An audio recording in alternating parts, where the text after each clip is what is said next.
So the Barabati Stadium in Cuttack did not produce a thriller, but what it gave was a resounding 101 run win for Team India against South Africa, and the men in blue have now taken a 1-0 lead in this 5 T20I series. Welcome to the 12 noon show. This is Debashish Sin with me, Shubhan Chakravarti, and yes, we'll talk about the entire match, how it panned out for the Indian team, the positives, the negatives, and what to look forward to when the team reaches Chandigarh, Mullapur for the second T20I of this series, which will be played tomorrow in the new stadium, the home of Punjab Kings. Debashis, let's start with the negative or the positive. What do you say? We'll start with the negative. We'll start with the negative. So I don't know why Debash is being so negative, but let's, I mean, let's but the biggest concern is the lack of form of the top order batters. I mean, yes, that's the biggest. If you have to talk about the match, apart from Hardik Pandya's all round performances, you have to highlight the fact that our top order batters has failed to deliver. absolutely. And crucial another 9 more matches before we actually play that warm up match at Navi Mumbai. So I think the form of Suryakumar Yadav, 19 innings without a 50, Shubman from Gill, Shubman Gill coming Tilak back, Verma. Tilak Verma, even So what is your top order right now? The top four batters are Abhishek Sharma, Shubman Gill, your two openers. Number three, Surya Kumar Yadav, and number four is Tilak Verma. Abhishek Sharma is a freak of a nature. He will fail more often than not, but when he performs, he will win you game. So his high risk, high reward game, we can still understand him failing for a game. That can happen to any player, and we will give it to Abhishek there. But when it comes to, there's a lot of question marks around Shubman Gill's inclusion in this team, Surya Kumar Yadav's form. Debashita, you mentioned about Surya not hitting a 50. I think his last half century in this particular format was with 2024 Hyderabad, October 12, in Hyderabad, Bangladesh, 2024 against Bangladesh. against Bangladesh. And Yes. since then, he has not scored a 50. His strike rate, okay, I can He still. came close to scoring Yes, a 50 in that Asia Cup against right, Pakistan, right. but yes, but lot of single digit A score. lot of single digit scores, and of course, if a player is scoring a 10 ball 30, 12 ball 30, we can still understand he's creating an impact. Surya Kumar Yadav is not looking rusty whenever he comes out to bat, but he's not able to score big runs. He had a decent IPL for Mumbai Indians. He picked up his pace in the second half of IPL, but after that he had a surgery also. But from there on, after recovering from that surgery, he has not looked like the old self of Surya Kumar Yadav, who used to dominate the T20I batting charts, number one T20I batter. He's not looking like that, like the Surya Kumar Yadav of old, when he used to win you matches single handedly. He's the captain, I understand, but being the captain, being one of the major top order batters whom the team relies a lot upon, you expect better from Surya, right? Yeah, absolutely, and more so when you are the captain of the side. Hmm. Means as a captain, you should lead from the front, and that is where he has been found wanting. Means obviously, yes, you have Hardik Pandya bailing you out, but it won't be Hardik Pandya every time, Right. or a Akshar Patel. Akshar Patel or a Shubham Dubey, or for that matter Abhishek Sharma. It was a rare failure Right. for Abhishek, but obviously the most important thing for India is to see their top orders firing. Means you cannot just have all your top orders failing at one go. Means, and it was Hardik's knock that was the difference between both the sides. And in the recent times in this particular format, we have seen the middle order or the lower middle order come into play. Akshar Patel has played in the past also few very clutch knocks. Hardik Pandya, as Debashis also said, has been one of the mainstays in this lower middle order. But from the top order, you are not setting the tempo for the middle order or the lower middle order. It is very dependent on Abhishek Sharma, I would say. At this point, you are depending on Abhishek to score 40 ball 80, 40 ball 70, and that is not possible every time. We have to be realistic as well when you are playing those high risk cricket. Surya Kumar Yadav in the presentation came, post match presentation came, and talked about fearless brand of cricket, and he did say that there will be days when two or three of your main batters will fail, and that is the main reason why this team is relying on batting depth, number 8 till batting till number 8. But again, as Devashish also said, it won't be every day where your Hardik Pandya will play a knock like he played yesterday at the Barabati Stadium, or you won't have your Akshar Patel who will bail you out every time. Tilak Verma also played a slowish kind of a knock, But that I feel that was the need of the hour with team losing three of your Three wickets wickets in the. quickly. But Debash is the again coming to Tilak also. We'll come to Shubman Gill after this. But coming to Tilak also, since that Asia Cup final knock, the Australia white ball series was a lean phase for him. Did not really kicked on. But apart from that Asia Cup knock or those two centuries which he scored in South Africa, he has not really, taken the number four position or number three position by storm. Yeah, absolutely, Shubman. But if you may, if please allow me Sure. just one more point on Shubman. Yes. For Shubman, it is not about playing aerial shots at the start. Hmm. Obviously the need of the hour in this format is to go bang bang right from the word go. But for Shubman, I think it would be more sort of give strike to Abhishek Sharma Hmm. in the power play, Hmm. because he can take those improvised shots or the aerial shots, and Shubman Gill can graft his innings. Means if he stays in the middle for say 3 4 overs, means obviously then that the nerve settling, and then he can, we know all know what a player Shubman Gill is.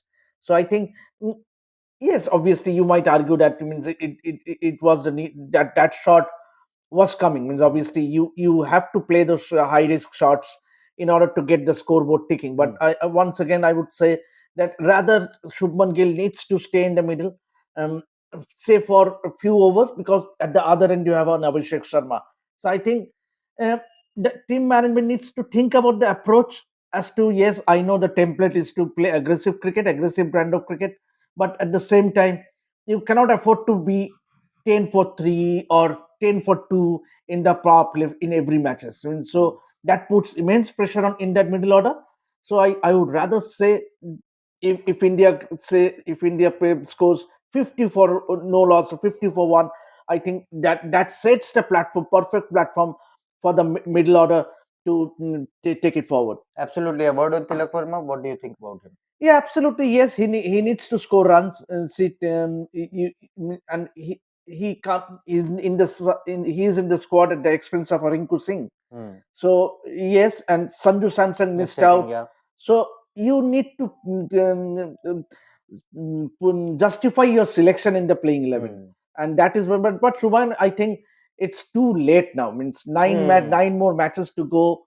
It's this series, and obviously the squad has been picked for all the 5 matches.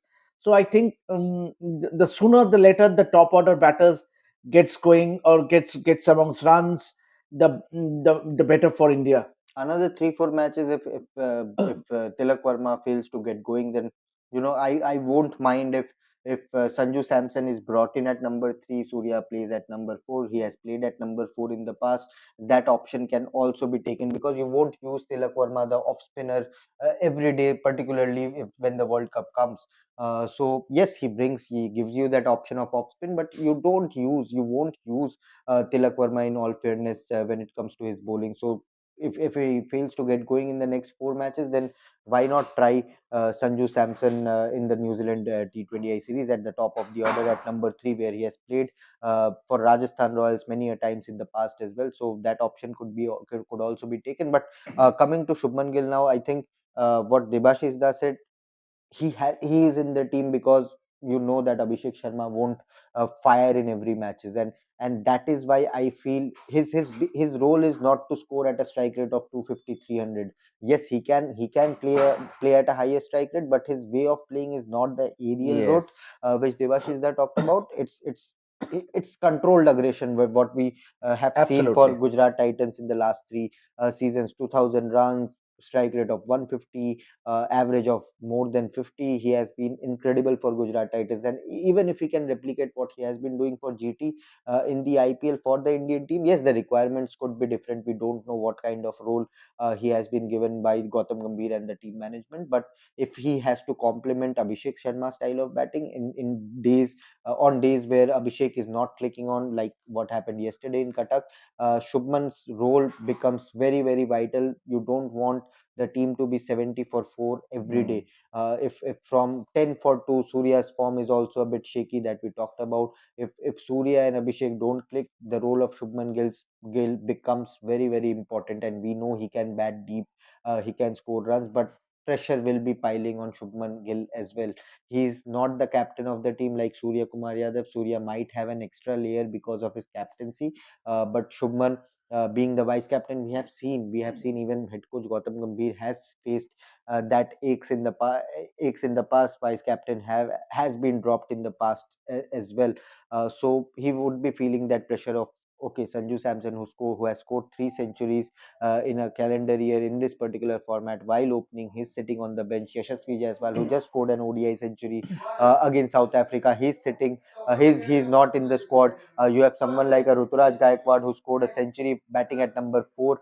You have great talents who are not part of the squad and are banging the door pretty hard. So it's about time that Shubman Gill, yes, he's returning after injury, but even Hardik Pandya was returning after injury, and that is why the importance of domestic cricket becomes important. Hardik went there, played 2 games for Baroda, scored runs, picked up wickets, went into the match mode, came here, had a practice session, and he went all out in Cuttack with the bat and with the ball. And that is where I think Shubman could have played 1 game for Punjab in Syed Mushtaq Ali, and that could have given him. Yes, he had match Mm. simulations in center of excellence, but match simulation and real match, competitive match is completely different game. But hopefully, this series, India have taken a 1-0 lead, so we won't dwell too much into the negatives. But a quick thoughts on the positive, and the biggest positive is the returning Hardik Pandya, Devashish. Yeah, absolutely, and it once again highlights what he brings to the table. Means it's and he lends a lot of flexibility to that Indian side. Means you Hmm. can play in an extra bowler, and as we seen that Hardik shared the new ball. So and the captain will have that luxury, Hmm. because he could bowl out a couple of overs in the power play. He can bowl you at the death, and then obviously. The ability to accelerate means Hmm.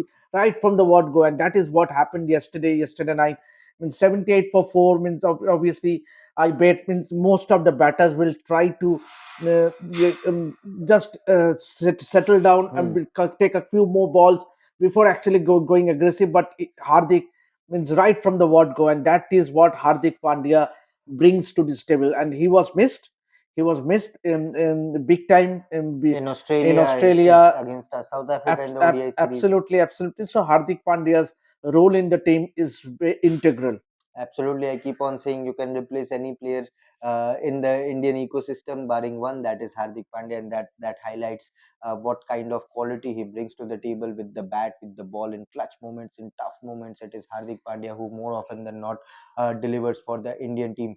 Yes, Debashi. Yeah, I one more positive has to be Jitesh Oh Sharma. yes. I think he has more or less uh, um, guaranteed his place in this side. Means obviously you have a Sanju Samson, but the way those 3 catches Hmm. were outstanding. Hmm. Means, especially to jump, it's never gets easy for a wicketkeeper to dive in front and take a catch. Hmm. It's easy when you dive sideways and Hmm. take a catch, but it's always going to be difficult. And that catch he took off David Miller. David Miller, I think I so. think means Ah. I may be wrong, but definitely I think that has to be one of the positives. Jitesh Hmm. Sharma settling into that role of a middle order batter as well as the wicketkeeper. Absolutely. In the post-match press conference, Jitesh did talk about role clarity, which the Indian team management has given to him. And he said, "I have felt the most secured, best while playing for India. Now that he's doing so, in terms of role clarity, I also feel that going forward, you'll see a lot of Jitesh Sharma heading into this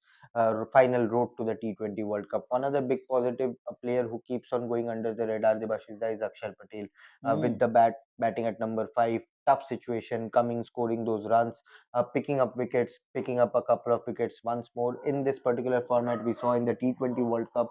You were there, you covered. Akshar Patel was someone who again went under the radar in that tournament, and he keeps on delivering for the team. Yeah, absolutely. And the best part with Akshar is that you can be flexible. Mm, Means be it his batting order or you can try him in the power play as mm, well.